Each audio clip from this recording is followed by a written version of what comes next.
சிவனும் ஹரியும் ஒன்று. இதுவரை வெளிவராத திருவண்ணாமலை திருமலை மர்ம தொடர்பு.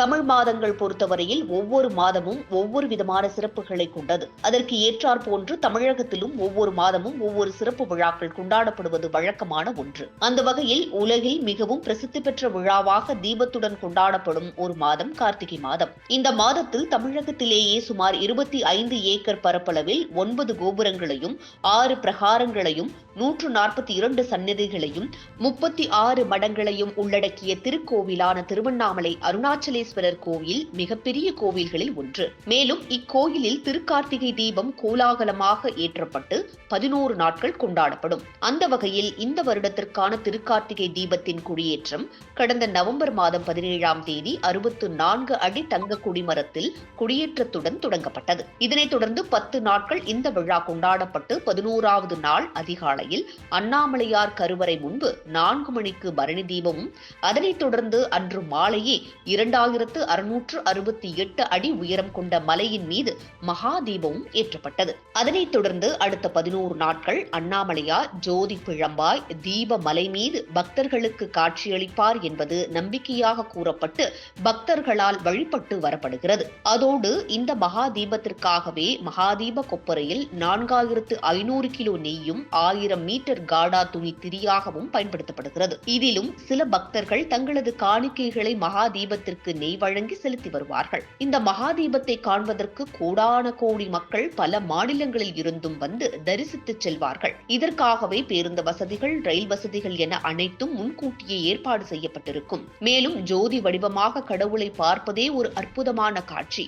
அதிலும் முதலாக சிவனை ஜோதி வடிவமாக இந்த உலகத்திற்கு காட்டியது திருவண்ணாமலை தீபம். இதனால் இந்த உலகம் அனைத்து இன்பங்களையும் பெறட்டும் என்று குறிப்புகள் ஞான நூலில் இடம்பெற்றுள்ளது. அதோடு இந்த மகாதீபத்தை காண்பவர்களுக்கு முக்தியும் மோட்சமும் சிவஸ்வரூப நிலையும் கிடைக்கும் என்று கூறப்படுகிறது. மேலும் இந்த கோயிலில் சிவகங்கை தீர்த்த மற்றும் பிரம்ம தீர்த்தம் என்ற 2 பெரிய குளங்களும் உள்ளதாகவும், சோழர்கள் காலம் தொடங்கி நாயக்கர் காலம் வரை தொடர்ச்சியாக பல்வேறு மன்னர்களால் கட்டப்பட்டும் திருப்பணிகள் செய்யப்பட்ட கோயிலாகவும் கருதப்படுகிறது. இருப்பினும் திருவண்ணாமலை கோயிலில் ஏற்றப்படும் மகாதீபம் குறித்த வரலாறு குறித்த முழு விவரங்கள் இல்லை.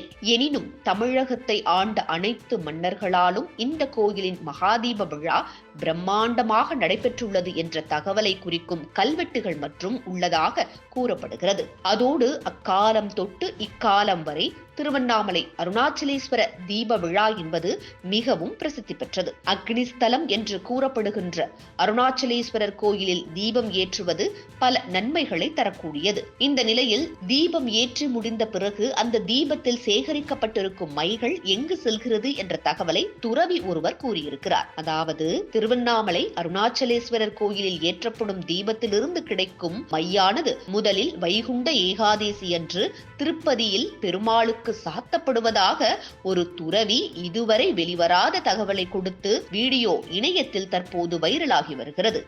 திருவண்ணாமலையில இப்ப ஆரம்பிச்சிருக்க தீபம் 10 நாள் எரியும். 10 நாள் எரிஞ்சு முடிஞ்சப்ப அந்த கொப்பரையை கீழே இறக்குவா. அந்த மைய வழிச்சு எடுப்பா. முதல் மை எங்க தெரியுமா போகும்? யாருக்கு போகும்? திருப்பதி ஏழுமலையானுக்கு வைகுண்ட ஏகாதசி என்னைக்கு சாத்தப்படுற கருப்பு திருவண்ணாமலையின் மை. இந்த விஷயம் நிறைய பேருக்கு தெரியவே தெரியாது.